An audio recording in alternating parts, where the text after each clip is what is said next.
na punong lingkod, Brother Mike C. Velarde, at sa kanyang minamahal na Sister Belen Velarde, at sa ating assistant servant leader, Kong Michael Velarde, at sa lahat na Panginoon.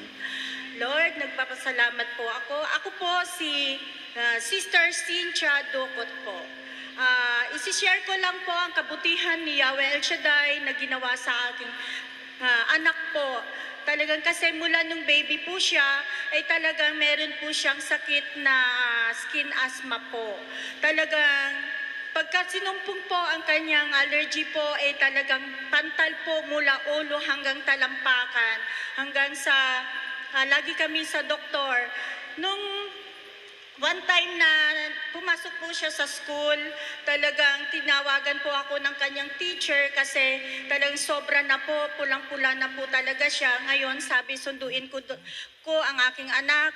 Tapos sinabihan ng aking anak na pag dumating yung mami mo, sabi, diretso na kayo ng ospital para magpa-check up sa doktor. Pero salamat po sa Panginoon, ang sagot po ng aking anak, hindi po teacher. Ang aming doktor po ay si Yahweh El Shaddai lamang at wala pong iba kundi siya lamang. Kaya nung naisundo ko na po siya, talagang hindi ko po siya dinala sa ospital kasi ayaw naman ng anak ko. Kasi ang faith po talaga niya sa kay Yahweh El Shaddai.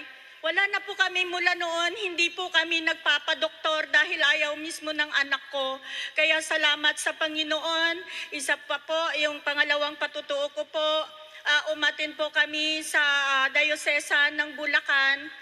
Nagkataon si Brother Ray Vargas po noon ang nag-talk. Bata pa po, 8 years old lang po ang anak ko. Akala ko po siya ay naglalaro lamang, hindi nakikinig sa salita ng Diyos. Pero nung gabing umuwi po kami, pagkatapos namin kumain, nag-CR po ako. Tapos paglabas ko po, talagang yung aking mata, ang mata po ng anak ko nakakagulat po. Kasi po, pagtingin ko po ay lumubo po. Talagang luwa po ang kanyang mata. Sabi ko, Diyos ko, Lord, ano ang gagawin ko? Kasi wala po ang kanyang daddy. May trabaho pa po noon ng aking brother husband. Tapos pagdating po ng aking brother husband, sabi niya dalhin sa ospital. Pero sabi ng anak ko, hindi po, ayoko sa ospital.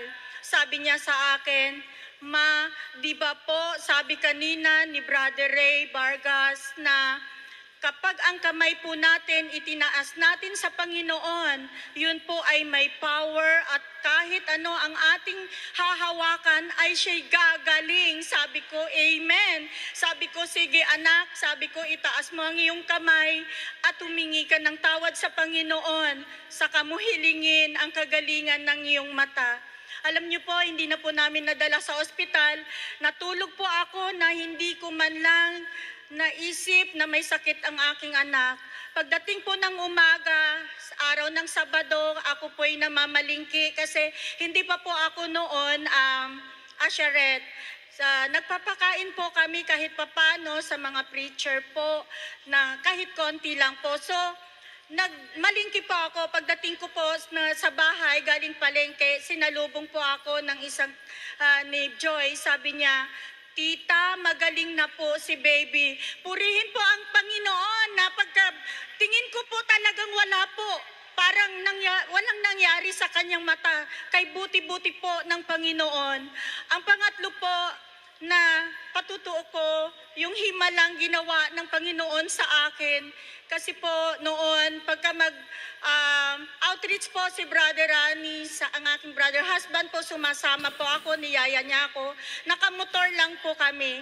Nung pauwi na po kami, ako po ay nahulog sa motor, habang tumatakbo ang motor. Talagang sabi ko, grabe ang biyaya at habag ng Panginoon sa akin na hindi alam po ng aking brother husband na nahulog na po ako. Pag bumangon po ako, pakiramdam ko lang po talaga is nag-dribble po ang ulo ko sa kalsada. Pero salamat sa Panginoon na pagkabangon ko ay talagang wala po akong galos. Sinamahan po kami ni Yahweh El Shaddai. Kaya maraming salamat po, Yahweh El Shaddai. To God be the highest glory. Amen and amen.